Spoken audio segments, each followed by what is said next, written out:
Assalamualaikum warahmatullahi wabarakatuh. Perkenalkan, nama saya Devi Mariska dengan nomor NIM 2102210016. Di sini saya akan menjelaskan mengenai kasus saya dan hubungannya dengan nilai-nilai sila dan juga dengan Undang-Undang Dasar 1945. Di mana saya mengambil kasus tentang pencurian yang termasuk ke dalam tindak kriminalitas. Selain termasuk ke dalam tindak kriminalitas dan juga pencurian, kasus saya ini termasuk ke dalam kesenjangan sosial ekonomi, di mana seorang anak rela mencuri sapi milik ibunya sendiri demi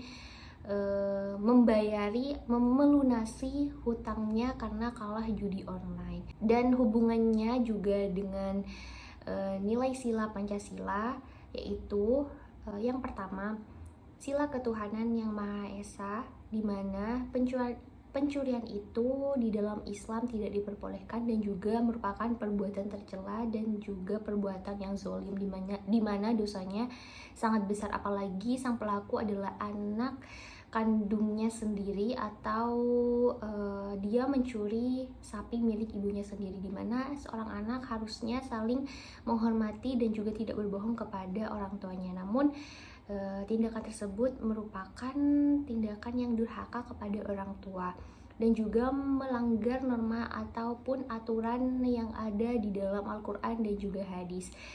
Dan juga selanjutnya, sila kedua yaitu kemanusiaan yang adil dan beradab, di mana dalam kasus tersebut seharusnya kita sebagai manusia haruslah memiliki adab-adab kemanusiaan, dimana kita harus saling menghormati, saling menyayangi, dan saling menolong, bukan malah merampas hak milik orang lain atau ibunya sendiri atau orang tuanya sendiri, seperti itu.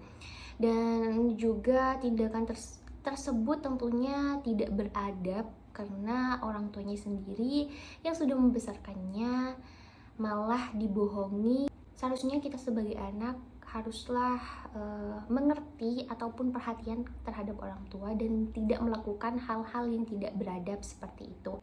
Mengenai sila ketiga, persatuan Indonesia, di mana sebaiknya sebagai warga negara, masyarakat, apalagi sebagai anak dan ibu, seharusnya kita saling menyayangi dan bersatu untuk menuju kehidupan yang damai dan aman dan tentram. Namun hal tersebut tidak berlaku kepada sang pelaku, yang mana membuat kekeluargaannya bersama ibunya tidak lagi harmonis ataupun hancur, dan itu tentunya memecah belah keharmonisan keluarga, di mana biasanya anak dan ibu rukun. Namun karena hal tersebut terjadi, akhirnya membuat sang ibu mungkin agak kesal ataupun sang anak juga kesal karena ibunya melaporkan.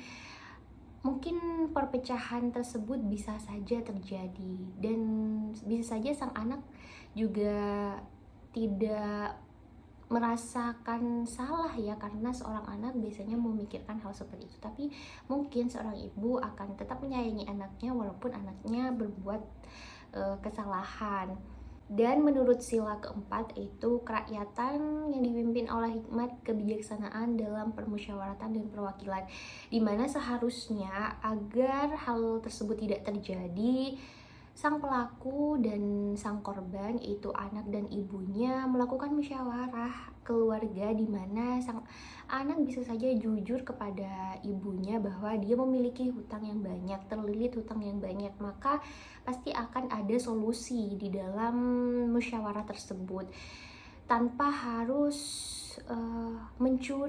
melakukan pencurian ataupun tindak kriminalitas yang sangat tidak beradab itu. Jadi dibutuhkan musyawarah ataupun bisa jadi sharing. Tentunya kalau keluarga itu pasti ada saling bicara mengenai masalah yang ada, problem-problem yang dihadapi, agar masalah seperti ini tidak lagi terjadi di dalam keluarga. Dan yang terakhir yaitu sila kelima, yang berbunyi keadilan sosial bagi seluruh rakyat Indonesia, di mana sang ibu atau sang korban ini tepat sekali melaporkan pelaku kepada pihak yang berwenang, yaitu kepolisian. Dan tentunya hal ini adil bagi sang ibu karena sang anak juga tidak dilepaskan begitu saja, tapi melalui proses hukum yang ada.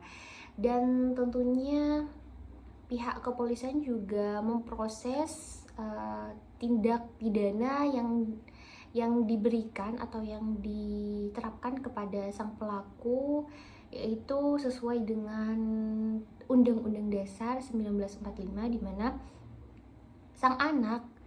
sang pelaku ini akan terkena pasal 362 KUHP dan juga 363 KUHP, di mana pencurian ini bisa saja terancam 5 tahun penjara atau bisa denda uang ya dengan nominal 900 juta rupiah.